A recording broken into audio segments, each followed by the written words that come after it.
Oh yeah, man. Woo! Hey, we've been looking forward to this day. One, the rankings are out.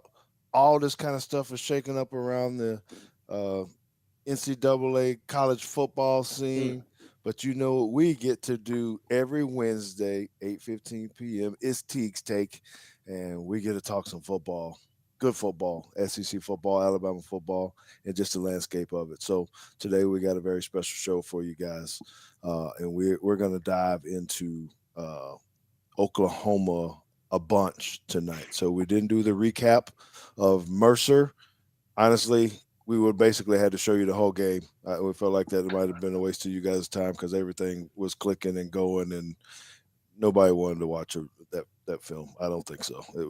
It was just a highlight reel. So you have to catch that and go back to it on yourselves. We're gonna go ahead and move forward.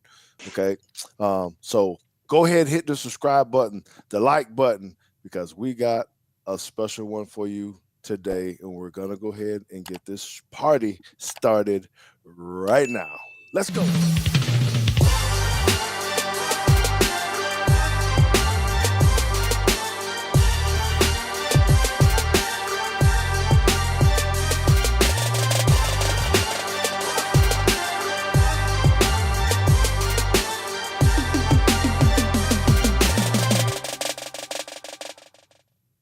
Man, yes. Welcome into Teague's Tape. We're live uh, on YouTube and on the Bama Standard. Thank you all for everyone who is watching on both channels. Hit those subscribe button on both of our channels because, man, we got a doozy for you like we're going to have every single week throughout the remainder of the year. I want to go ahead and bring in our co-host really quick for Can, JT. Man, you know what, JT? Before we get to our guest, I gotta tell you this because it made me think of something when we're watching the introduction. I got a message from millions today, and you know we're getting too big or too many people are watching what we're doing because you know how long I've been with millions, right? Hmm. And so I got a message today, and someone told me I needed to take down my photo because I didn't own that photo of me high stepping into the end zone. So they want some extra cheese, I guess, for me to be able to post this photo on the thing. And I said, "Man, no, I ain't doing that. We'll put another picture up." you know, uh, kind of like how people are watching us and they jealous, man, because what we do here on Teague's Take too, right? So um, I'm excited about this one, brother. Uh, any quick words that you need to tell these folks before I introduce our No, guests? let's get to it. We're running out of time already. Okay, then this is how it's going to be. So before we get this, please know we're not. You guys get in the chat, do all the stuff you're going to do, but we're going to limit to what we ask our guests because we only have them for a short amount of time. We need to make sure that we keep this positive. We don't care if you don't like Oklahoma or any other stuff or whatever. This is about getting educated and having a good time on Teague Steak. You guys have always been respectful with our guests, and we ask that you guys continue to do the same thing this week. Okay. Plus, JT got this little robot in the chat or I whatever do. that will kick you out. So don't fight our robot. You can't win that battle either. All right. So who do we got? Man, I'm so it's always exciting when you have people that have way more knowledge about football than either one of us do combined. Doesn't matter how much we've played or what we've done. This gentleman, it was actually a player too. Played at Oklahoma from 1990 to 1993. Quarterback, so you know he sees things a little bit different. Those quarterbacks are built different. JT. He's a coach there from 99 to 2022. He served as a running backs coach, a wide receiver coach, the offensive coordinator. He was a recruiting coordinator. He was assistant head coach, right? He coached some big time dudes. I'm going to go ahead and say one of the names, Joe Mixon, just because he just ran all over the Cowboys this past weekend. I Got was me Hmm. sick got sitting me there just beat in Hey, fantasy football. oh. I feel for Uh, you, Cowboys. I feel for you. I'm a Cowboy fan. It's hard. It's hard. Yeah, Trust me. yeah. I know y'all hear me in the background, but he coached Baker Mayfield too, man. Quarterback, right? DeMarco Murray, Adrian Peterson, Hollywood Brown, another one of our favorites, CD Lamb. Man, we can go on and about this guy, right? But he's out of coaching right now. But he is now doing a couple of different things. He's on the radio, so you guys need to listen to him. He's with the Sports Animal Network. It's the largest sports radio in Oklahoma, 98.1. We'll let you know how you can find him and get to him. But he's also working with Coach Switzer, which you know what? Barry Switzer is the number two winningest coach in Oklahoma. Guess who number one is? Our guest, Cale Gundy, got the most wins out of all the victories as a lead, as a player, and as a coach. Player Let's give a round of coach. applause and welcome in Cale Gundy. Yes, Appreciate it. sir. Thank you, man. Thank you, George. Let's Thank you, do JT. this. Let's do this, man. Appreciate all Thank the you for love. being here. Yes, sir. Yes, sir. Thank you for allowing us or giving us this opportunity to be able to come um, chat with you for a little while. It's pretty good. So, tell me a little bit first, just about your experiences at the not as a coach now, but I saw you at the SEC Media Yeah. Days. How was that on the other side? As a analyst or news reporter now. I first of all, I appreciate you and JT letting me come on this show. It's a privilege. It's an honor of mine. It's different. It's work. I didn't know. I always enjoyed talking to the media, talking to TV, talking to radio. I thought someday that when I got done, I might wanted to get into some radio or some TV. So, anyways, I hopped into the radio. I do some. I've got a show every 3 days a week. 98.1 Sports Animal from 11 to 2, and it's the middle of the day show. And absolutely love it. It's the largest sports radio talk in the state of Oklahoma. My main reasoning for wanting to get in this was because I ride around and I always listen to sports talk radio when I was on the road recruiting. And my two biggest areas was the Metroplex in Dallas and Oklahoma. So I love listening to sports radio, but a lot of times you hear some stuff on sports radio that ain't always true. And I just always like, man, I need to get on here. And when people ask questions, I want to give them the truth. I want them to know what's really going on the inside. And it's been fortunate. It is difficult. It ain't easy. You just can't jump on here and start talking. Now, you can do that. But when you talk for 3 hours a day and 3 hours the next day and another 3 hours, and some of those guys go 5 days a week, I mean, you have to prepare. You got to do your homework. And I'm very fortunate to be blessed and be around a bunch of good people. I also, as you mentioned, work with Coach Barry Switzer. We've got a company named Coach's Cabana. We host casino groups for sporting events, college, NBA, NFL, and really a great honor to have the opportunity to be with Coach Switzer. So I'm enjoying life, and man, I'm people ask me every day, everywhere I go, man, you need to get back in it. You need to get back in it. And just the crazy world that we're in with coaching, with the transfer portal and the NIL, I really just don't want to mess with it. I mean, I want to enjoy my time. My son coaches at Oklahoma State, where my brother is the head coach, Mike Gundy, at Oklahoma State. So I get a chance to go up there and see them a bunch, get a chance to travel.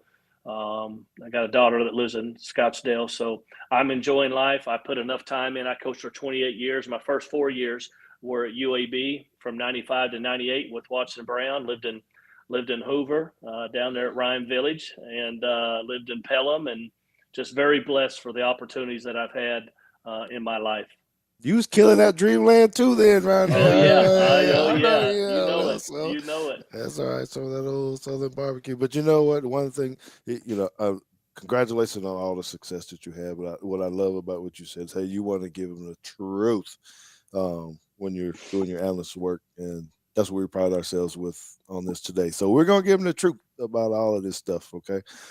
We got a couple questions for you first before we get into the film, Okay. if you don't mind. We like to do that, and I want to start with this first one because you were talking about having the opportunity to maybe go see your brother and all that kind of stuff. And Yeah. sometimes I wonder, okay, does that mean you get to sneak and be an analyst for him and watch a film and all this kind of stuff? But as an analyst, I think we've both kind of looked at this, me and JT. Just what does that really mean when you're a college analyst? Are you actually coaching? What are you breaking down? What is the role of an analyst in Well, college first, football? I want to ask something a little bit more direct before you actually give the full spiel because I've and I'm sure I've been overthinking it, but like when you are considered an offensive analyst, what side of the ball are you actually working on? Are you working on looking at The the offense. opposing defense helping the offense, or are you analyzing other offenses and helping your That, defense? that's a great question, JT. That's up to the head coach. Um, Again, rules nowadays they've lifted all the rules for college coaches, so everybody can coach on the field now. So it used to be just your 10 position coaches and the head coach and a couple GAs, and then you had certain coaches, analysts that could only work in the office. Well, they lifted that here back in the summer, so everybody now can do anything and everything, and again, it's up to the head coach. Does as an analyst, are you breaking down film? Are you helping in the meeting room? Are you helping on the field? Are you helping on at positions? I know, like my brother at Oklahoma State, their analyst. I think he's got 4 analysts on each side of the ball. Each analyst is at practice has specific eyes on a certain position. So defensively, you'll have analysts that are coaching corners, analysts coaching safeties, analysts coaching linebackers, and analysts coaching the defensive line. Even though there's a position coach coaching all those, you got another set of eyes to help you out. And the same offensively, you got guys helping the offensive line, the running backs, the receivers, and the quarterbacks. So it's all basically up to what that head coach at that school wants you to do. Break down offensively, offensive game plans. I mean, look into numbers. Look into stats. Look into the defense to help on the field. I mean, you can do a lot of things nowadays, and there's no limit to how many coaches you can have on staff. There's no limit to how many analysts you can have on staff now. That's crazy, man. It is. It is. I guess there's enough money to go around for everybody. Seems like with that. Okay, do you got any follow up on that part, JT, from the analyst position, or do you think you got Nope. what you need to know?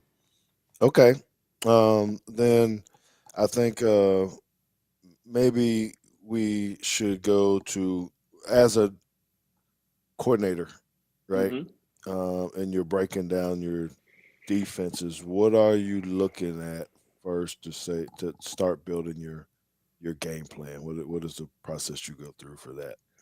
Well, obviously you have your the assistant coaches that you're working with, and everybody has responsibilities. As a coordinator, you got to oversee everything.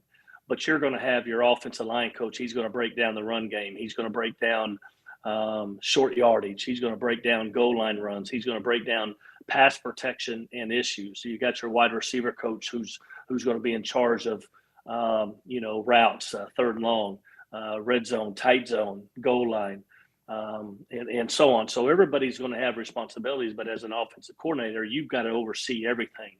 But like in everything in life, it's all about the people you're around. You got good people around you and they work good, you're going to be good. You got good players on your team, you're going to be good. So it's just everything you do in life. If you surround yourself with the right people that are going to work and put the time in, but you're breaking down. Most coaches I know, we've ever since I've been there, you'd like to break down 4 or 5 games. So you go through 4 or 5 games and you're breaking it down. Everybody's going back to their offices and doing the same thing, and then they're breaking down their individual responsibilities on the football field, whether it's red zone or tight zone or passing or running or coming out, short yardage, third and long or whatever. But you're looking for weaknesses on the defense. You're looking for players that you can attack because you got better players than they do. You're looking for certain schemes that cause problems to that defense. So there's a lot of stuff that goes into it, and a lot of the work, kind of going back to the analysts that JT was asking about earlier, your analysts and your graduate assistants, and nowadays there's quality controls that are in there. A lot of them are doing that work before you start that week on that opposing team. So Sunday, after you get in Sunday morning and you watch the game from Saturday, whoever you played Saturday, you put that to rest, you grade it, put it to rest. And then there's going to be somebody inside that offensive staff room or defensive staff room that's going to present all the all the nuts and bolts about the opponent this week. Hey, here's their best players, here's their schemes, here's their front they run, here's their back end that they run, here are their strengths, here are their weaknesses, and that kind of gives you an idea before you start your process and your evaluation. Must be nice. You mean having someone else do all the pre-work for you to Yes. kind of let you know what's Yeah, going on?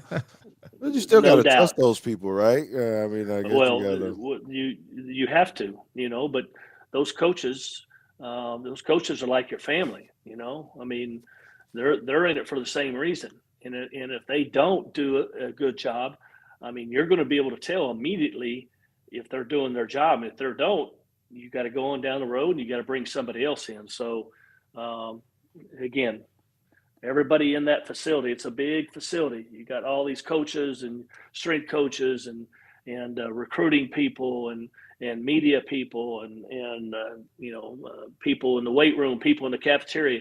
Everybody's got to have the same goal. Everybody's got to have everybody's back, and everybody's got to be on the same page. Okay, so yeah, I'm just curious now, but because you're talking about how much film you're watching, like week one, and you're looking at something from last year or whatnot. How do you start to prepare? Or when do you start preparing for, the first game of the season? Because you don't necessarily have any new tape. Maybe there's new coaching staff. Maybe Yeah, there's new something. What Well, do you there's do? probably gonna be a whole bunch of new players. Because I originally I was gonna say, yeah, well, you just start as soon as the season's over with. You can go ahead and but whole roster might flip by the time you get that's there. right. That's right. And JT, there are people that I've learned this year through talking to people. There are people that are specifically hired in college now, and that is solely all they do. There's a guy who will watch the opposing team. Like, for example, let's just say there's a guy in Oklahoma. He's an offensive guy, and there's a defensive guy. They watch Alabama, and they watch you all year. They watch you last year, okay? And they're picking out who the best players are. They're looking at every player on that field, every offensive player, every defensive player. They're looking at his strengths. They're looking at his weaknesses. That's their sole job. They don't do anything else. They just watch games, and they watch a bunch of them, and they're watching George Teague and watch how he plays linebacker. They're looking at your strengths and your weaknesses, what you've done last year, and then if any games this year. And this is how we can attack this guy. Okay, let's look at the Sam linebacker. Let's look at the wheel. Let's look at the strong safety, the free safety, the corners, the defensive tackles, defensive end. So there's guys in college. That's solely what they do. How much they make? Trust How me, much they make? Because I can do at your that from here. former school, they're probably paying you well. At your former school, they're paying you well. And some of these guys that have taken these jobs are friends of mine that I knew were pro scouts. That's what it sounds. I was about to say. It sounds like Okay, they might be and looking. you will know one who's at Texas A&M. His name is Walter Juliff. Hmm. Walter was a scout for 50 years and was at the Cowboys forever, was at the Raiders. He got hired by Jimbo Fisher. And when Jimbo left, Mike Elko retained him. That's all he does. He doesn't do anything else. He don't look at schemes, nothing. He just watches individual players on Okay. one side of the ball. All right. So last question before we get into the film, and I don't know, just kind of curious. Anytime you have a bye week like this, one team has a bye week, the other team does it, and you're trying to prepare for this. And so Oklahoma has kind of had its time off. Maybe they had an extra week to study the film or whatever, like you just said. But you kind of got a new coordinator too, or a new play caller. I don't know. I'm saying fresh new 3 or 4 Yep. weeks of something. Is that could that be a trap for Bama, Kane, Womack, and things when you're trying to deal and learn tendencies of a new signal caller? Oh, I think it could be at some places and some programs, and then some programs. I just don't think it's really allowed to happen. Um, the Crimson Tide is in a situation where they're chasing the SEC championship and trying to get in the playoffs. They've got some stuff that's out there in front of them. They are going to come in and be prepared for this weekend. They're going to be ready to come in and play a football team that has had some success on the defensive side and they've been struggling offensively. The former offensive coordinator here, who got released here a few weeks ago, was a young man that I coached here at OU. He was one of my running backs when I first started coaching here, Seth Luttrell, great friend of mine. And they released him, and they moved the tight end coach, Joe John Finley, who also played here several years ago when I coached here, as a very good friend of mine. And his background has been with um, um, Jeff Lebby, the head coach at Mississippi State, who I recruited to OU a long time ago. He's from Andrews High School in Andrews, Texas. I brought him to OU. I recruited him, but Coach Finley was with him, so he has a lot of background in that style of offense that you've seen at Ole Miss a couple of years ago, and then OU here, and now at Mississippi State. So Coach Finley's been the play calling here for OU for the last 3 or 4 weeks. So there's a lot of similarities. They've been the offensive side of the ball has really had a hard time this year. Tons of injuries. Their top 5 wide receivers have been injured and been out all year. There's a couple more that just got back. Offensive line is really going through some tough times. They've been switching quarterbacks back and forth. It's been a challenge here. The OU's been going through something that they've never really been through. The one side that has had some strength and had some success is the defensive side of the ball. They do a good job on that side. It's Coach Venables is a defensive coordinator, linebacker guy. Their main job every week, every day, every second, every minute, every hour of the year is to stop the run game. They're going to load the box up. I mean, and that's what they want to do. Now, because of that, they've given up some yardage in the pass game. They've given up some big plays on the back end, but their strength is the run game and shutting it down. They've got good depth. They're right now, I think statistically in the SEC, they're about middle of the pack in a lot of categories, which, as we know, the SEC is extremely challenging. There's some really, really good defenses that are out there. But that's the strength of this OU football team is the defense. All right. Well, he put it on point there, and I like how you lead. And I love your setup with there because, damn it, Kenny, you about to get what you asking for, man.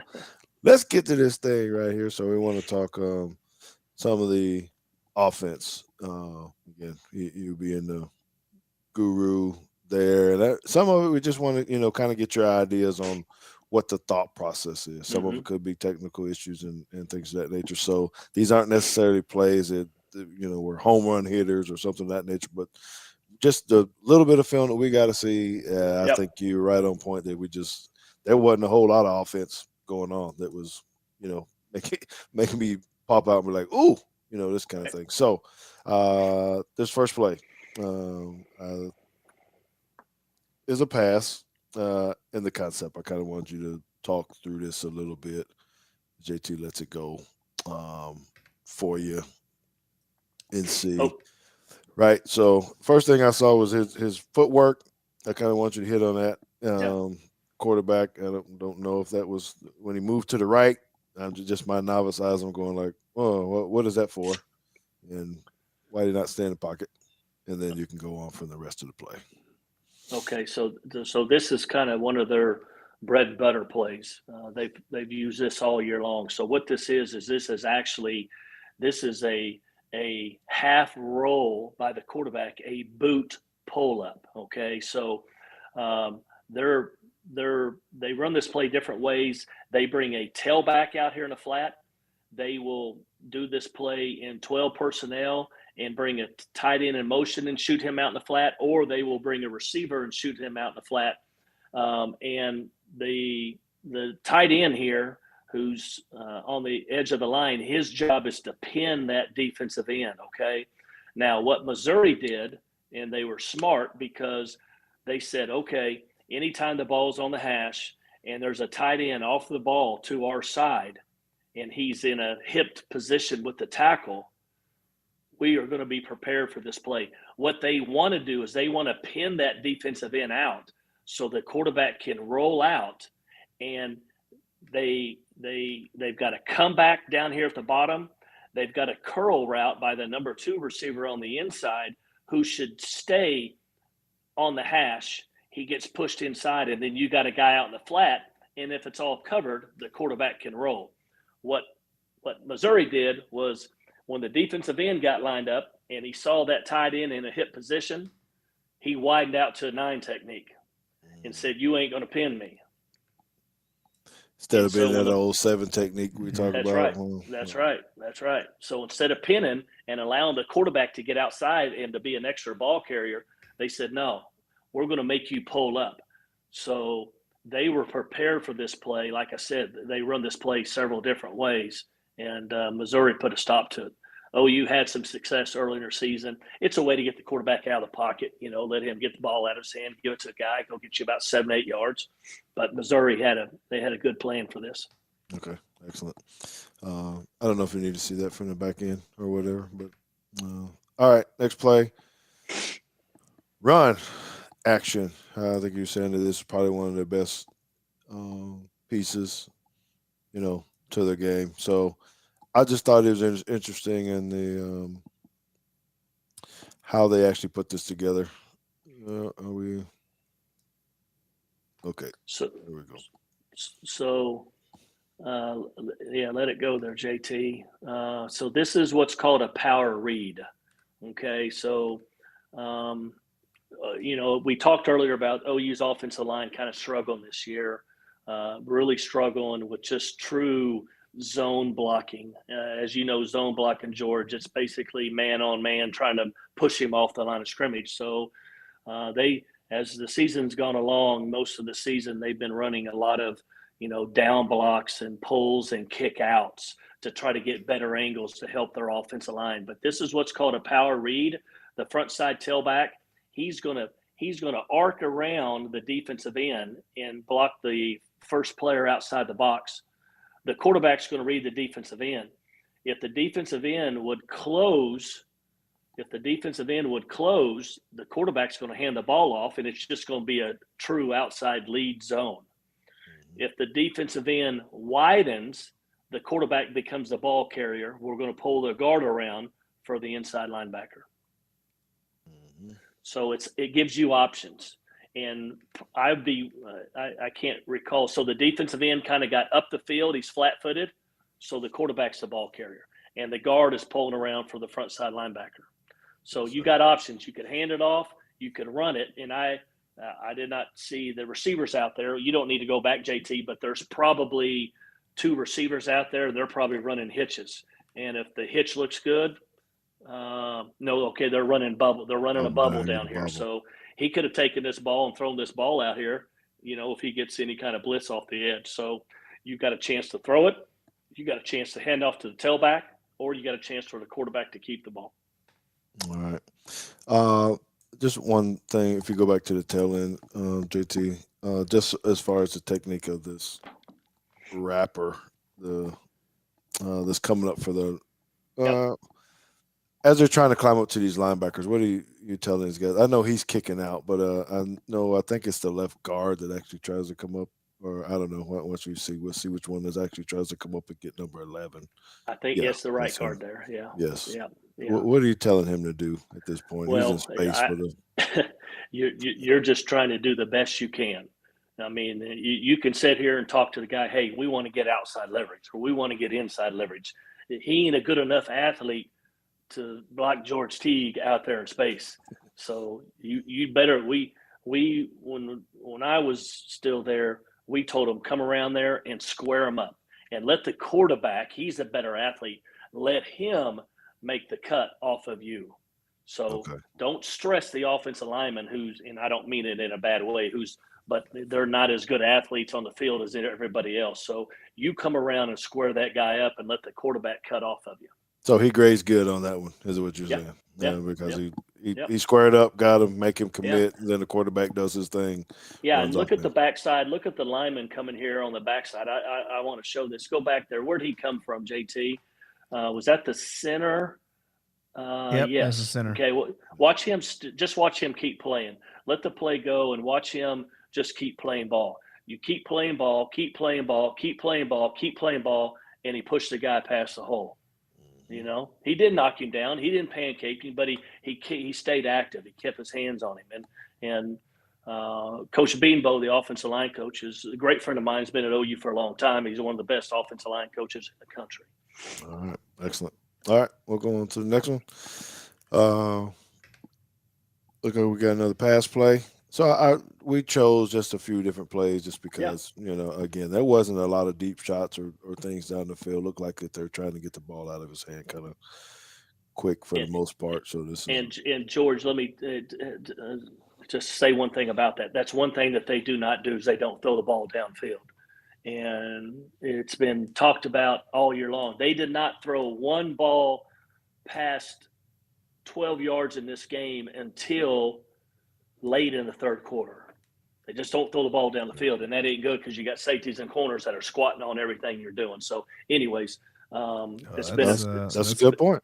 It's been a bad thing for them. Yeah, and that's going to be beneficial for Alabama. I mean, if you're going to attack them through the air, do you want deep and outside is really kind of where the weakness is. The corners, with those young guys. Yep.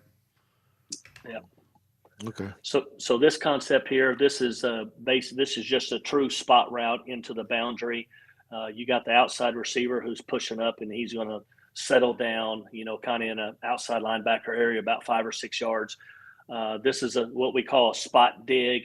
So the tight end, he's releasing first. A lot of times that tight end runs a corner route, and you have a swing by the back in the backfield, and you can high-low. You can take the spot, or you can take the corner, or you can take the tailback. But this time they digged the tight end so they can high-low the linebacker.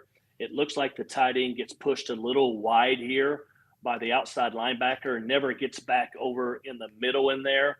The ball should be out of his hand right now because the spot route with the outside receiver is open. And then to the field, probably have 2 slants out here. And again, the quarterback is reading single safety or 2 safety. If it's 2 safety, he's probably going to stay down here with these slants. If it's single safety, he's probably going to stay front side. So it gives the quarterback options pre-snap what to do with the ball. All right. That's good. Yeah, just got to get rid of it. It seemed like it was on time. And well done. Just got to ride to the ball on defense and make the tackle because he's, run after catch. All right. Another pass. Start getting down here in the red zone a little bit. Mm-hmm. I gotta move us out of the way. 1 second. Kill the cameras. Or whatever you call it. Yeah, I got my drawing tool going. Here we go. We're just gonna move us. There you go. Ooh, look at my man over here getting us together, boy. Just picking up all these pictures and moving. That's why, Gundy, I pay him very, very well. Oh yeah, so well. Oh my God. I know JT. I pay my kids the same way. Yeah, no attention. Yeah, that's right. I pay him well. All right, here we go. Pass. Okay, so this is the hot play in all of college football and NFL. It's called an RPO, run pass option. I want to hear. Talk through that for me too, but tell me if you like all of this. Now I'm going to be more critical than you because I'm going. All right, it almost seemed like it's a one. Maybe it's supposed to be a run, but it just seemed like it was like a single man route. These guys down here at the bottom aren't doing a whole lot. I don't even know if they're a real option or not. So. Go ahead and talk to us about that and then how you just. Okay, so quarterback has 3 options here. Okay, they've got hitches to the field out here, and at any given time, if he can take a 6-yard hitch, he's going to throw it out there and take 6 yards. I mean, you're going to take 2nd and 4 all day long. So that's his first read. He knows before the ball snapped, I'm getting rid of the ball and going out here right now. Okay, the second one is the RPO. I don't know. The jury's still out, in my opinion, on these RPOs. Some people can do it good. Some people struggle with it. It's when you talk about it, it's easier to talk about and to execute than it seems to be on the field. So run pass option, okay, quarterback. So they've got the zone insert here. They're running inside zone, looks like just an isolation play. and the quarterback is reading that boundary safety. If that boundary safety is low, which he is there compared to the field safety, since that boundary safety is low, the quarterback is going to ride the ball into the back, and he's going to pull it, and he should throw it. If that safety is high, the ball should be handed off. Okay, so you're going to see this play. You can let it go, JT, that quarterback takes a good read, reads it, safety's down, he turns to throw it, but the safety is still in the window, so he has to squeeze it. And when he has to squeeze it, it becomes a dead play. Why? Because your offensive linemen are blocking run game. Downfield. Okay. Way downfield. People are getting down the field. So because you're right tackle and everybody's blocking like the run, I mean, those guys are going to come off of them right now. So the quarterback had the right read, but the safety was in the throwing window, and that's why he did not deliver that ball. The inside, the receiver to the boundary is running his little skinny, and there's a place to throw it in there, but the safety's in the window. I think you can see from this area here. Circle that safety there, JT. That's the guy that since he's down low, you'd like to get the ball right behind him, right in that window there, and you can see the quarterback here fake the run here, get the safety to bite a little. But that safety bails out and gets in that window, George. Yeah, and he can't. If he tries to throw it the second window, here comes the other safety that's coming over here. He probably sees that guy to his front side glaring down right at him too. Yep. And so now your quarterback, you got to scramble. You got to get rid of the ball. Your linemen are, again, they only have, I don't know what it is, 2 or 3 yards to go downfield. That's another big topic. And he can't even throw this ball away, right? Because even if he throws it away, it's you got an eligible man downfield. He's actually just running for his life at this point. And here's what the offensive linemen are taught in this situation: if they turn around and see the quarterback scrambling, they immediately start running back to the line of scrimmage. Because what happens is a lot of time when the quarterback scrambles in this situation, what does he always do when he scrambles? If he can't complete it, he throws it away. Mm-hmm. And so, can your quarterback, there's a lot of stuff going on now. That quarterback, he running for his life. He's used to just to getting rid of the ball and not taking a sack. So you teach your linemen, if you see the quarterback running on RPO, if you're 2 or 3 yards down the field, you better run back. So that way, if he does throw it, everybody's within that couple yards, and it's not a legal man downfield. We might have to put that on the. I see your brain going like, you're downfield. Like you don't get to come back, right? Yes, and not be downfield anymore because he's bought time. Because to me that sounds like, well, I had 12 people on the field, and he ran off, but then he came back.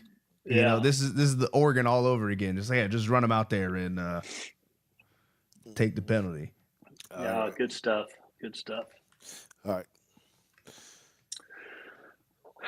This is a good concept here. So, so it's what we call a spot concept to the field where the motion's going. You got 2 receivers kind of in tight splits. They're both going to run spots. Again, quarterback can always take this single receiver down here if he likes it. I don't know what he's running. Probably a skinny or a slant, in my opinion, or a go ball. Okay, there you go. He's widening the guy to try to win on a slant. They got 2 spot routes up here. If it's open, he can take the spot route, get the ball out of his hand. If not, you got your tailback going in motion on a swing route or whip route, whatever you want to call it. Go back, JT. Watch this guy coming in motion. So this receiver who's coming in motion, his job is to block the corner. Okay, so if the ball ends up getting to the tailback, you got a guy blocking a corner down the field. So it's basically like a running back screen out there. Are these two? They're kind of close. Too tight. Too tight. I don't like it. I mean, it feels like he needs to be getting across so that this other dude can sit here. there's no doubt. I don't know if their alignment is too tight, but that's not a good thing right there. And again, you can see the outside receivers press, so he had more of an inside release. But those two guys are standing on top of each other, and I don't like that. I think the outside receiver should be, probably halfway between the hash and the numbers, and the tight end should be a little bit more truly over the ball. And then the motion guys are going to go block the corner. Like it. Details. You coach them all week. You practice them all week. You got to do them how it is, but you don't get the same alignment. That scout team defensive guy doesn't line up the same way that you see, and then that's why your coaches, they got to coach them in the meetings, and they got to be prepared for whatever. You got to go over all this. Okay, I mean, you're going to have an inside defender. You got to release outside. You got a guy head up. You got to release inside.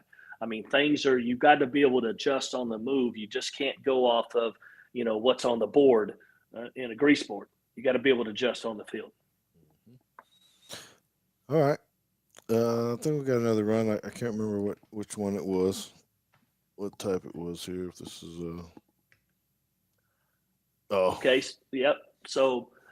You know what? I have before we get into this, I do have a question for you, because I'm gonna ask this to like every offensive coordinator that I'm ever gonna run into. How can you tell? I guess necessarily, what do you look at when you're trying to determine whether or not this is gap scheme or zone without a puller? Because I mean, obviously it's a gap scheme when you got a guy pulling, but when you have something maybe like an insert like this, or if it's duo, which I guess is technically gap scheme, but it just looks like zone. Like, how do you start making that difference? I just got to look at it. I mean, I've just been around it, and I've seen it. This is a true zone, but it's a zone insert. So what they're doing here is, and I mentioned this to, I think I did earlier, when they run a true zone, if they run a true zone here, JT, if they're running inside zone, going to the right between the center and right guard, the right tackle's blocking, double teaming out, everybody's going that way. And the tight end or fullback back here, he's going to go backside and block the defensive end. Okay, that's true zone. That's, class 101. Zone insert, what they do is they do the same front side, they zone it, but backside, they man on.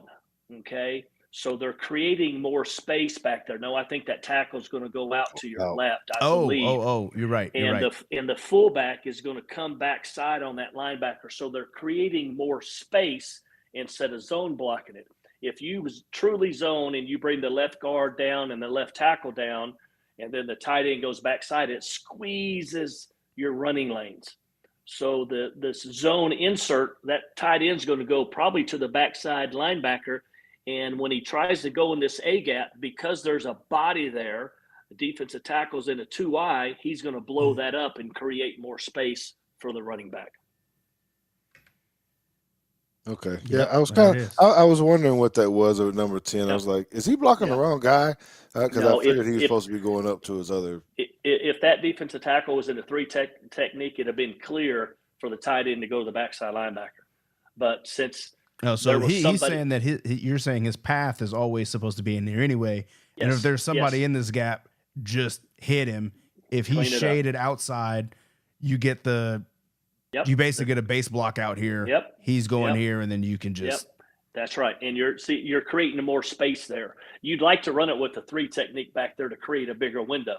So the tight end's he's gonna go through there and blow it up and knock it into a 3 technique. Yeah, just good alignment by them. Yeah, but you've got a safety that's down the hole. That's just 1-on-1 with the tailback. I'm saying you just hate it because you end up getting. Well, you actually end up with 2 guys unblocked. Because you're not getting him or this guy anymore. You can't get him. Yeah. So. Well, you're not going to get that safety out here anyways. That's where the RPO comes. We just saw the RPO, and that RPO was off this same look right there. Same look. Yep. But they got positive yards out of it. It was good. Yeah. Okay. Okay. We got a motion back out here. If the quarterback likes it and likes the leverage out here, throw it out here, throw it to the tailback, let the receivers block. But he doesn't like it because these guys are pressed, probably going to get kind of dirty out here. So he's off of that, and we got the run game. So let's go to the tight end here, the tight view, JT. Let's see what we got here. So This action is pretty doggone good. I love this play. Yep, he's going to freeze, take a look out there, and this is true QB run. This is a counter, guys. This is a true counter.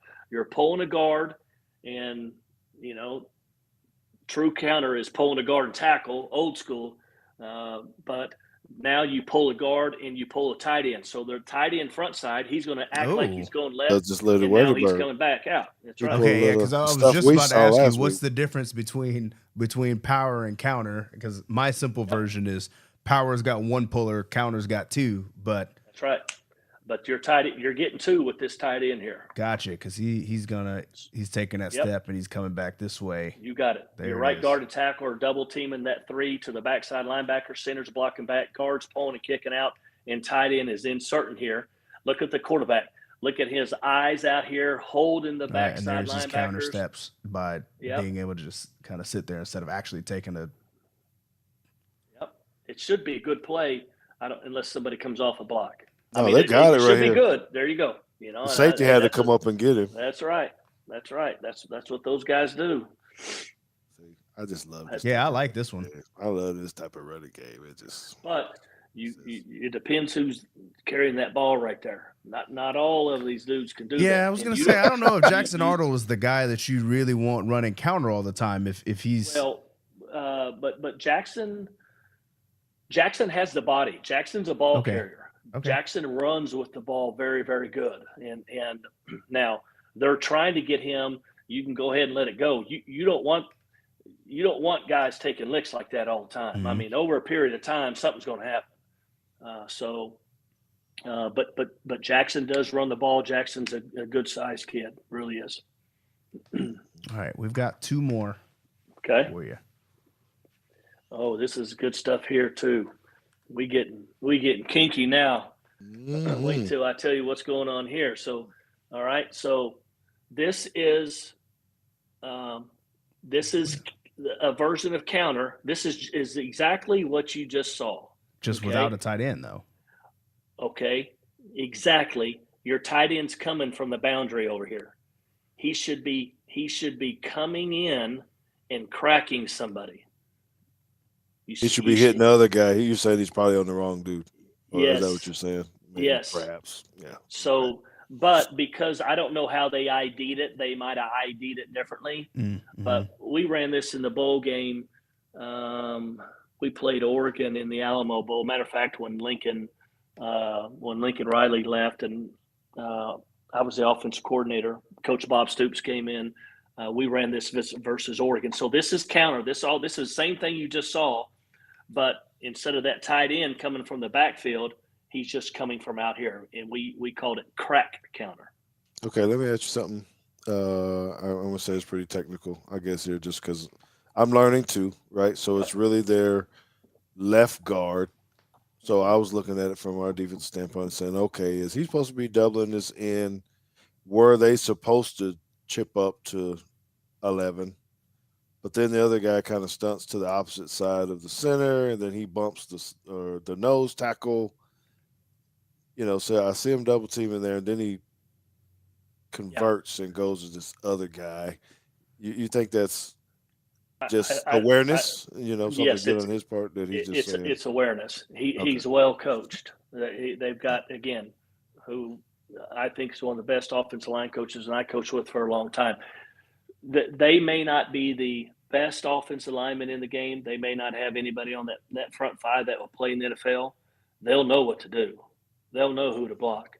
They know the gaps. It's common sense. Okay, if this happens, then you got to adjust, and that's what I was telling you a while ago. Is, man, you've got to, when you teach these guys, all of your players, regardless of anything, when you talk to them about a play and you put up a scheme, you just don't show one scheme. You got to show, okay, what if they change? What if the ball snapped and this guy comes here and this happens? So you just got to go in detail and they can help do it the right way. But that's what they're doing. They're just adjusting on the run, and sometimes it's going to be ugly, but they should be. That guard and tackle should be Calmo back to number 11. Center should be blocking on back on that shade, but that shade crossed his face, and so you just got to try to get in position, stick your butt in the hole because you know where the running back's going to go, and try to keep them out of there. It's all the best you can do. All right, all right. Well, man, this has been absolutely fabulous, and the insight that you brought to us with this. Are we back to the top, JT? No, this is the last one here. Okay. Last Mhm. play. This is just another split counter. Again, quarterback can throw it out here. If he likes it out here, Mm-hmm. Yeah, he didn't. There if he wasn't a likes trigger it, like last time. that's right. And again, you're taking somewhat of a chance. If that inside DB down here has got his eyes in the backfield, he can trigger. That's a hard block. But you throw it out here. I mean, if like the outside receiver, in my opinion, if that guy's playing you man, outside release and run him off. Don't ever block him. If you can turn that DB and that DB's running, you don't have to block him. Run him all the way down the field. It looks like to me that inside receiver, that DB's got his eyes in the backfield. So that DB or that receiver has to block him. But this is still a counter in the backfield. Quarterback can throw it out here, and if he likes it. If not, you got a counter, a QB carrying the ball, running the counter in the backfield. You can go to the end zone, JT, and you can see that. So just old school counter again. Same stuff we've been watching. Tight end, 1, 2, 3. Here they come. And if the quarterback wants to, if he doesn't like it out there, he becomes a ball carrier. He don't want to get hit no more balls. He's like, hey man, I'm done with this. I'm out. This clip 50, man. Yeah, man, I'm done with this right here, man. We trying to get out of here. Oh well, this is I think someone had mentioned about the just a chess match and how many different Yeah. things go into this, and I think you can't ever, as much as people want to talk about it. When you're going on the road and you're playing against somebody, you got to go up to Oklahoma. It doesn't matter what the records are, man. These guys are coached up, and it's going to be a battle. Um, with it, I think we win. I think we're better. I think our defense stands up, and well, I don't know. I think our offense does well too. Yeah. Um, but we're going to talk some defense here in a little while after we let him go. But I need for y'all to remember what Coach said is their defense is very strong, and when you see it, they are Yeah. very, very good. From my standpoint. They will try to. Their chance for OU to have success in this game is to try to find a way to get 2 turnovers. If they can somehow get 2 turnovers from Alabama's offense, which Alabama hadn't turned the ball over in the last 3 games, they've got 9 turnovers on their defensive side. But when you go on the road, turnovers. I mean, you played the game, you coach the game, you too, JT. 80% of the games decided on who has more turnovers. Who you have more turnovers than the other guy, you're going to lose 80% of the time. And OU's has a major problem turning the ball over. But on the road, night game, I'm learning this. You can get beat in the SEC on any given Saturday. Mm-hmm. And you can get beat on the road in certain environments at nighttime in the SEC on any given Saturday. I don't know if OU is quite there yet, but you saw it last week with LSU and Florida. That Florida defense, they've been in the bottom 2 or 3 teams in the Southeastern Conference play all year, and they look like one of the best defenses in the country Saturday night playing against LSU. And South Carolina. Shane Beamer, he's an Oklahoma guy. You go down there at nighttime now, you get a little crazy down there. So when you're watching it for first, I want to say I don't know if you know Glenn Stretch Smith. Glenn Smith coached at the Cowboys for a little while. Did some tight ends. He wanted to make sure I told you hello. By the I know way, Glenn. yeah, but DeBoer and the type of offense that he runs.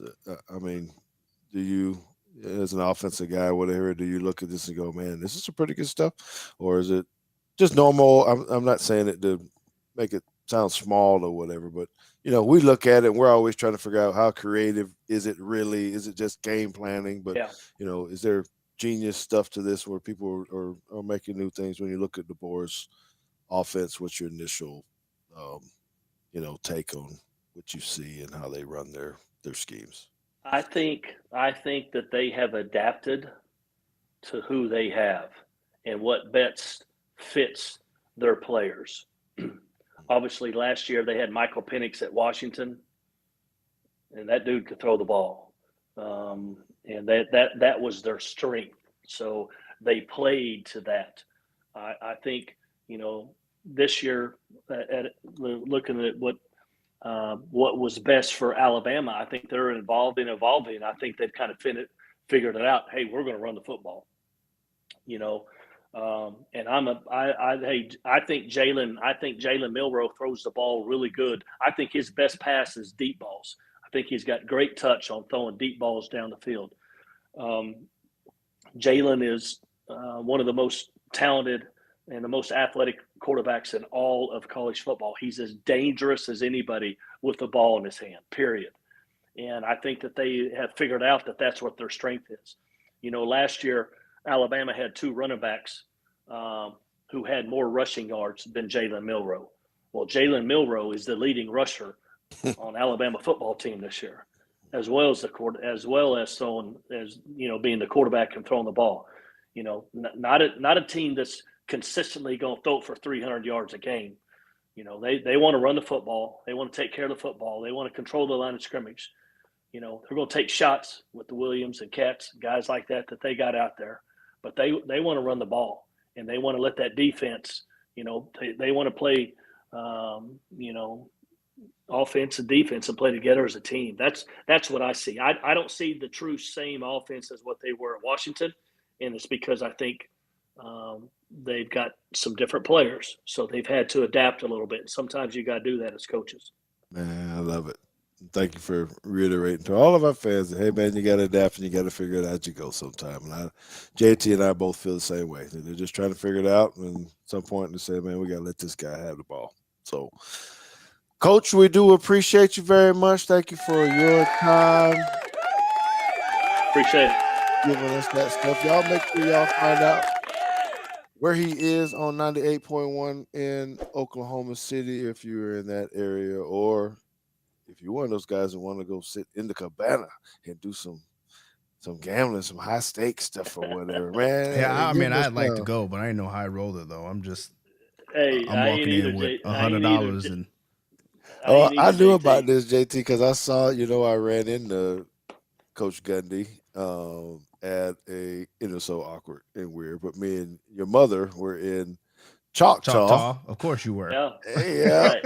And they were having an event there that I don't know who I ran into or something. It was like, they got this little watch party going on up in there. And Yeah. I crashed the party. We went on in and Yeah. Is that how you got that little room in there that you did a show from? Coach Gundy hooked you up. no. Gunny didn't actually hook me that up. That is a cowboy connection that actually do that because of the work that they do with Choctaw as well. They probably don't want me to say that because I think Yeah, they because the consider WinStar is themselves the Wind official Stars. casino of the Cowboys. Come on now. Yeah, well, my bad. Hopefully they're not Hey, listening. But anyway, it's you are right that they are one of our biggest people. They take great care of us, and we have Heisman Trophy winners. We'll have people go down there for private dinners. Coach Switzer did a deal with Troy and Emmett here this past summer. We have Coach Stoops down there, so yeah, that Choctaw's a good place in there now. You get lost in there now; they got everything you want. I'm telling you, I know they just got some of my money too. Got some of your money in Um, there. That's JT's money. I know that's why I can't pay so well. Okay, so this is what I want you to do. I don't get ready to let you go. When you see Coach Switzer, I want you to tell him hello because I did play I for will. him as well. But I need for you to remind him or tell him that I actually, um, I don't know if it's his sister, cousin, something. He'll know. But I coached Suzette Switzer's. Well, I didn't coach. I was athletic director for um, her daughter, who was at the Shelton School here Mhm. a few years back. So me and Suzette Switzer Hines is her name now. I am. We were had a very good relationship, just from the standpoint of her daughter being at the school, and I would because of the Switzer, I was like, hold on a minute now. No, I finally asked, he was like, yeah, we're related. That is my, uncle or whatever it was. So, um, tell him hello. And I I always will. talk about Switzer because he was the coach in 1996 for the Cowboys when I actually came here the first time, and he welcomed me with open arms and gave me an opportunity to play for the Dallas Cowboys as well. So I'm thankful and grateful He's for that. he's a special person. Yes, sir. There's Yes, sir. only one. There's only one. That's right. Well, there's only one better when it comes to the wins and the leader in victories at OU, and that is Cale Gundy, man. Thank you, man. Appreciate you, Thank you, coach. George. Appreciate it. JT, thank you guys. Yep. Thanks for coming out. All right. Yep. Well, we'll see you. We're going to take a 90-second break as we let him go to pay some bills. We'll be right back and we'll talk some defense.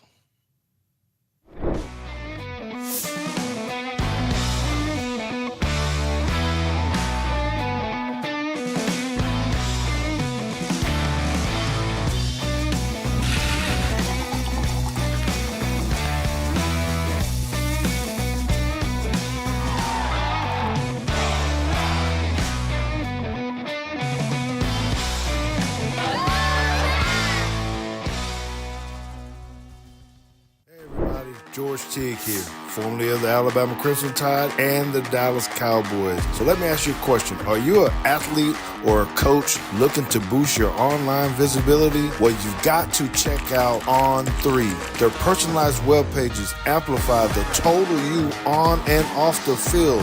Whether you want to grow your visibility, build your brand, or simply show the world who you truly are, On3 is here for you. They showcase the complete person, celebrating your passions, perseverance, and the pursuit of excellence beyond sports. These web pages are the ultimate digital hub to elevate your brand and highlight your journey.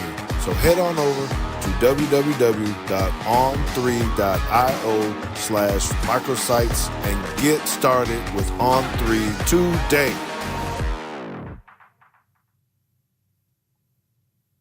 Yes, sir. Oh, right. And I am supposed to have another read. Let me find it. Sorry, John, but here it is. Tide in Texas is the North Texas chapter of the University of Alabama National Alumni Association. The mission of the chapter is to promote the university to prospective students in North Texas and raise money for 10 endowed scholarships. The mission is accomplished through social, educational, and philanthropic events. And their next event is the annual Christmas party on Friday, December 6th at the Tower Club in downtown Dallas. Purchase your tickets at tideintexas.com and enjoy an open bar, appetizers, music, and breathtaking views of downtown Dallas from the 48th floor of Thanksgiving Tower. So thanks to Tide in Texas, Blackfriar, and On3 for their continued support of this show and the film that we are able to provide to you all. Yes, yes. Appreciate you guys very much. And I do want to say thank you to AK too. He said, thank you for doing all these breakdowns, y'all. Should have way more viewers and likes than you do. I just want to say, brother, we appreciate you for being in the house. Share it with folks for us. We do appreciate it. I mean, well, we'll be real transparent. We are, what do I say? It's not like we do paid promotions or any kind of things that really push the thing more, maybe like some other people do. It's because this is a hobby. We love the support. We love to find out. So, We are beholden to the YouTube algorithm and viewers like you who share. We definitely don't pay for sponsored ads. Maybe we should, but we don't. That's right. We don't. This is not. Some people do these things full time and say, "Well, you're trying to do, really trying to push their show." Or maybe I shouldn't even say full time, but probably more content on a weekly basis, 2-3 times a week or something like that. That's not us. We have good jobs that we like to have, but we love doing this too, and it's a time for us to get together as family, but also to be able to talk about football and try to get to you guys. So we need you guys' support. With just spreading the word, letting people know that we're here because we know that people, I think once they get in and see it, they're like, "Oh, this is different." We want them to come back and become teachers. So, thank you very much for all that you do. Sir, you are a Teakster. All right, man. Let's talk a little bit of defense. I don't know how many clips you ended up putting in there. I didn't put that I many. didn't. I didn't put. I wasn't. I wasn't a. I wasn't a good analyst this week. No, it's Sorry. okay. I think I only put 4 or 5 clips. And really, what I want to say before we get into this, there is a drastic difference between how they look on offense and defense. He was very good with explaining it, from a coaching standpoint and giving the um, schematical things and ideas with JT when we look at their offense. I thought they were, I'm saying simple. Okay, I know we kind of talked about it. It was simple. That's why they're not getting a lot of yards. Yes, they got a lot of people hurt. Their offensive line has been different and changed a bunch. They're rotating quarterbacks around. Yes, but I think that is definitely their weak part of what they, would try to do. So I think Kane Womack will have a lot of stuff to support this. And as he said, if they're not throwing the ball down the field and we're sitting and we're just rallying and using our speed, they might have a hard time moving the football on us, as long as we don't let the quarterback get loose with his legs. And hopefully, we had enough experience trying to tackle Milrow in practice or whatever that they got Yeah, some but ideas. we've seen some running guys, Sellers from South Carolina, Yeah. the USF quarterback, was probably the fastest quarterback they've seen all year. Um, am I And missing the guy somebody? from Vanderbilt. Yes. Well, they ain't get that one. Right. So, does that become dangerous to us? I don't know. Maybe they just key on that and say, do not let him run the ball. Um, you know, so it's going to be interesting to see how we play. I'm just thinking that we have more guys in the box and maybe dare them to throw it some and let our guys go cover. Now, when you look at this defensive side, you can see much better football, right? See a lot of 4-man front, but sometimes there are 3-man fronts.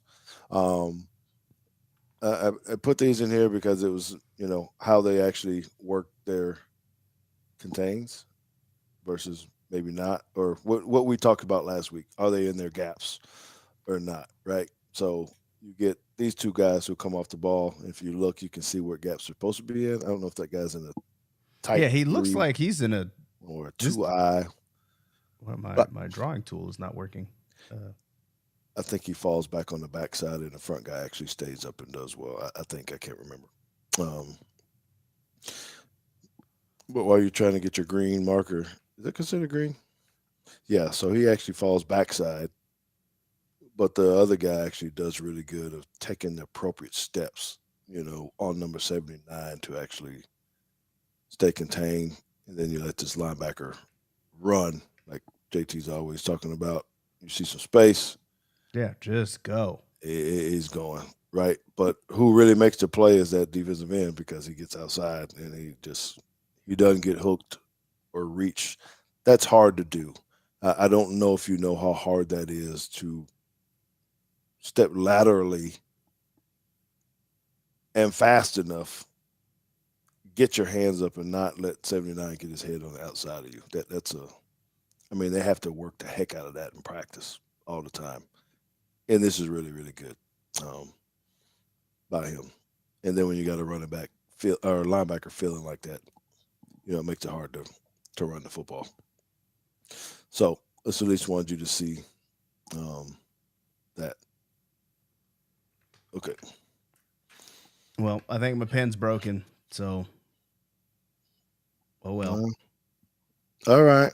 I, I And I can I can and I don't think I drew on all of these. Maybe I did. I can't. we'll Oh, we'll this try one. we'll try drawing in our other tool over here. Okay. Let's see. You do have annotations here, all right? So we're looking at the interior guys. Let's get 95 is he's a big boy. He is. Let's see if I actually wrote down write his number down on this cheat sheet.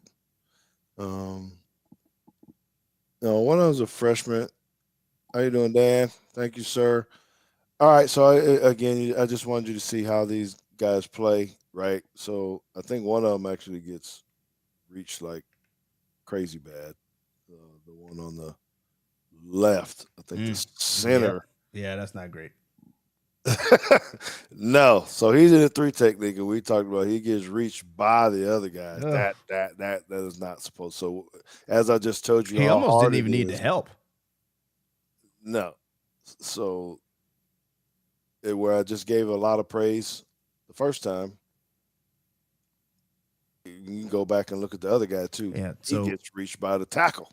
again, when we're talking about getting reached, we're talking about the gaps that you're lined up in, and unless there's a stunt called, you're lined up in these gaps for a reason, right? So you've got a guy that should be manning this gap, and you got another guy that's out here. And when that gap moves and they leave you, and you're two gaps over, right? You've lost this one, and you've lost this one, and you're about to lose this one. That can make for a very poor play. No, that guy does a Thankfully, you really got good job people of running getting to the over the ball. top. Now he did right. He didn't go underneath the linebacker, which a lot of times they'll try to cheat and go underneath Yeah, 74 and go this way. And then then they you're trying never to make it. chase, and then it's gonna be up to that guy back there to make a tackle. Yep. So he did a darn good job. It's pretty cool. I don't know how you're doing that. That might help with our problem too if you're clouding out the video like that. Well, that's on accident because I keep hitting the wrong button. So maybe that's so they're like that ain't ours. But anyway, I just wanted you to see that, right? So sometimes they're there, sometimes they aren't. You can look at the secondary. What do I have here? Oh yeah, I was gonna. We didn't get a chance to really ask him about this just because we didn't have enough time with him. But one of the things I was going to ask him, JT, is really what coordinators see when they get these mug defenses, meaning that what we talked about similar last week when everybody's up on the line of scrimmage. Now, what is his mindset as a coordinator? Because we're going to get this probably just because it's something that they do. Who's rushing, who isn't. And how do you ID? Who you do you keep the same ID? Do you because you're definitely not going to fan here. That's not. Well, I mean, I guess you could let the running back and let the running back insert. I don't typically think you. I don't know. I'm not an online coach. Maybe you do want a fan. Who knows? Yeah, and I think that just goes into tendencies, and they're trying to figure out what do they normally do when they line up like this? Who's dropping out? How often do they blitz? They're communicating and checking and talking. I think a couple of them, both of the guys drop out. So a fan and a kind twist, of like what we're saying, and the twist is it's you got to pick that up. Now, he throw this ball on time though, and you're all right. Yes, it just goes into how sharp is Milrow going to be with this, and does he get in his panic? Does he panic, or does he? Because he could actually do this, which I think I have one more clip. I don't think we have very many defensive plays on here. No, we've got two more. Yeah, and the secondary, if you wanted to, if you're looking at this, okay, and so this is another one that I really kind of want to ask him about is short yardage and how you start planning for this and why. My question is, and maybe you can just talk about it and give me your belief of, is something in short 4th and 1. And well, let's get the full context here of like, what's going on in the game. It's 4th and 1. Ball's on your own 44. Early in the second quarter, and you're down by 3. So there's everything you need to know. But you get so they give you the motion. Maybe they're trying to get you to jump first. But when you watch their play, they actually run a jet sweep with the other guy outside to the left. So it's not that good. You see, he fakes that. No, who's going to fall for that fake? Yeah, the ball ain't even snapped yet. But so he gets set, and then here comes the other motion going the other direction, and they hand it to him. Now that defensive end, look at this pursuit, okay? When we're talking about aggressiveness and how they're doing, look at that guy at the top. He totally destroys that. I don't know if he's a tight end or a tackle, but he's got him. This guy right here. Yeah, that's big boy football. He's disrupting. Yeah, make him bounce. Right now, he has to take that angle, which gives me time and him time, and Yeah. Now he misses him, but it's just a fact of okay. What did you see to actually think that that guy was going to be able to block that giant? Because that could have been a terrible loss. Now he didn't make it anyway, but it just started off bad to me. yeah, So whatever we're thinking about short yarders, they do have some dudes. Yeah, their record is not very, indicative of maybe how good their defense plays because they keep losing, but their defense actually keeps them in games most of the time. It's just like you said, if they don't create turnovers. All well, right, I mean, they win this game, right? If the offense doesn't turn the ball over on what was effectively the last play of the game. correct. So we got to protect the football. They got some pretty good deal. JT on the defensive side, if you do go back and watch it before, one of the things, this is not about this play, but the safety that's kind of in the middle of the field, they use him almost like a robber a lot. Like he doesn't drop down in the box, but I think he keeps his eyes available. Yeah, So he's because he kind of want to flat go footing. attack the run, He's yes, aggressive on the run. he is going in for the run, then he kind of holds it in the middle of the field and kind of backs out of it, if it's a pass. So it's kind of, you know, different in that sense. So I imagine they're going to have to game plan for that. And do they try to do some play action and get some shots over his head? Or, do you just take the one-on-one matchups on the outside? Um, you know, he's kind of creeping a little bit, but I don't know if you would call that a quarter, quarter half, or what this Um, is. If it's man, I don't. nah, it looks like a little bit of man. Um, to me, and I'm specifically looking at this guy. Yeah, Um, because that's a man turn all the way, right? That's man. His eyes are here. His eyes are there. I think they're probably playing games with these three, like these two over that one. Um, yes. And so, and what do you see out then of looking this? down at the bottom, like that's man, and he ain't even worried about it. Yeah, I mean, maybe you see outside routes because I did see this in some of the film that it kind of looks similar in a lot of it, um, but maybe they have to use your number three on out routes, the third wide receiver or something to try to run away or really do games, I get this to give him some good throws. But the point of this was ultimately, if you're looking at it, those defensive ends are screaming up the field like majorly, Mm-hmm. and that is if you think Jalen Miro ain't gonna take off and just go, these guys can't run up the field like it. Not unless they just know it's a. I don't even know if they want to do it on a passing down. If you don't have anybody spying for them, And Dan McKinney asked, "Do you think that Ryan Williams can be Luther Burden in this comparison? Is he going to take the same attention?" I think they're going to have to. I think Alabama is going to have to force that attention. I don't think the game plan going in is that they're going to be keying on Ryan Williams. Venables is a very good defense coordinator, very good defensive mind. But I think going into this, you have to know where you got to know who the most dangerous guy is. And as much as us as Bama fans love Ryan Williams, the most dangerous guy on the field is still number 4. So I think, I don't know whether or not you're going to get these ends like this, but I do think you're going to get a lot of this, where this dude's just going to sit here and wait and try to spy.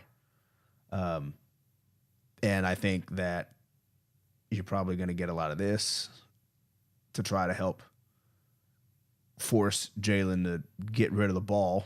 Say, hey, we're not going to let you, or we're going to try not to let you run, and No we're more, going to trust no our more corners. 185-yard rushing game by your Right? quarterback. Yeah. No, they're going to say, yeah, you're not going to beat us with 185 yards rushing and 3 touchdowns, 3 rushing touchdowns. Or you're going to have to do something else. And I think if you want that attention on Ryan Williams, you have to demand it. You've got to start hitting people over the top and say, hey, you can't cover me. Mm-hmm. Yeah, and I think I agree with you, JT. I think that they're gonna have to try to stop Milrow from this, because if he gets loose, then it really just opens up other can of worms where now you're really gonna get yourself in trouble. I don't think they force him the ball. I think they try to get him involved. Maybe they throw some quick spots and things just to kind of make you figure out where he is. But until he sets up the big shot and you get them safeties really hunkering down, it's kind of hard to do. Particularly if you got guys that are kind of. Now I know this is a red zone shot, but they kind of do the same thing out in the open field. From what I've seen, it's looked very similar. Um, okay, I think that's it. That's our last defensive clip. okay. Oh well, What? What is this? you went back to the old film that I know. I didn't clicked get on in there. the wrong 2-man, I guess. I don't know if we ever dropped that whole film anyway on those punters with the guy from I don't Florida. remember. Yeah, I don't remember Remember if we the did name or now. not. Needless to say, all right. So what do I think about this game? I still think we win.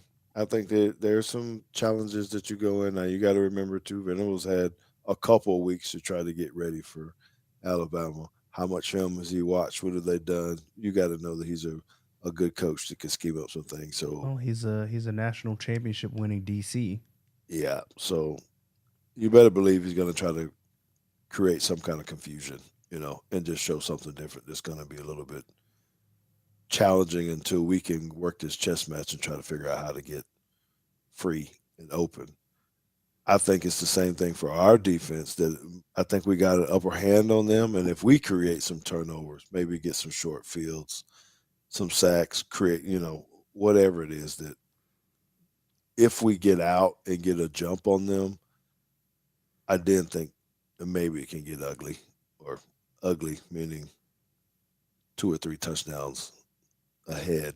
You know, I think the spread is 13 and a half, 14 points that we're Uh, favored by. Um, I think if we have to create the turnovers, then we cover. If we don't, and we let them hang around and we're at their place, I don't know what the weather's supposed to be. Might be a little cool since the temperature's dropping. Uh,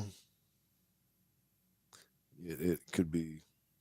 the spread. This is per Odd Shark. I know they're different everywhere, but this one has Alabama minus 14. Yeah. So, yeah. I mean, they got us up by 2. I think we can win by that much, but it has to be a very solid game. It's got to be a very well coached game. I think it could be another signature win for Dubois. If people say, "Oh, well, they're not that good" or whatever, but I just think if you anytime you're going to someone else's house at night time, people that even if they're struggling, if you can win this game convincingly, is good. All right, what did Bama Standard say? It says if Oklahoma shuts down the run, especially Milrow, do you trust Milrow to win it through the air? Um, no, I don't. But that's since you asked me just so blunt and like that.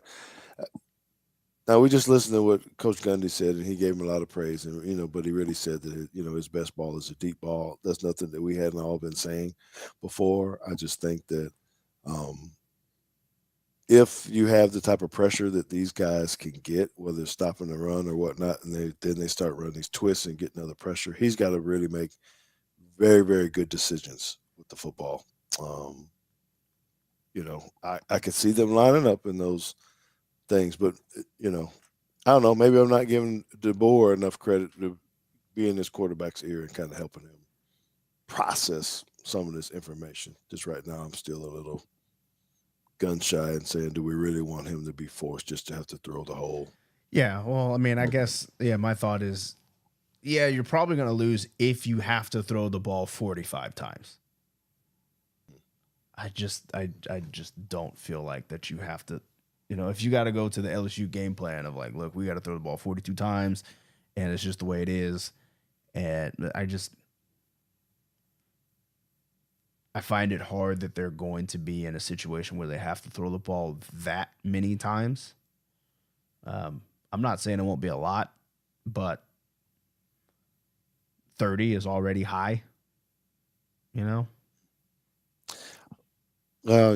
but I do feel confident, by my standard, that I think our run game is just so much more elaborate, and the way they scheme these things up, that they've watched this enough to say, okay, if they do this, we probably can run this or that and create some runs that maybe we hadn't even seen. We already showed you those weird whirly bird pullers and just stuff, quarterback follows and different things that I never even saw coming off the shelf. Who knows what he pulls out of his hat this week to say, yeah, maybe this is one of those weeks that you start seeing a whole bunch of not the motions, but the shifts. Mm-hmm. Yeah, I mean, that would be good probably if you're doing that. So the one defensive end, um, he's oh no, I think it's the nose tackle.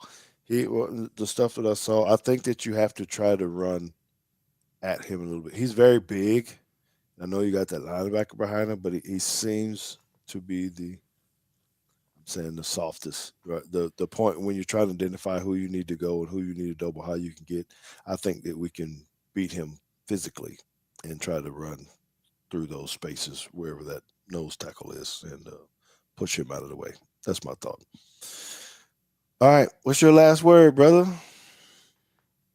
I don't have one. I was not prepared to have a last word. No, I know. Thanks to the people in the chat. There's my last word. I know how it is. That's the same thing Emily tells you. Be quiet. You don't get the last word. I get the last word. I know how it is, man. I gotta talk to you, man. Make sure. But anyway, hey, listen. We want to thank you guys for come hanging out with us for these 90 minutes that we've been going. You joined in time for the last word. Yeah, rewatch it, man. We appreciate you, the jam. You know where we're gonna be next week. I believe we're still gonna do this, right, JT? It's Thanksgiving Eve.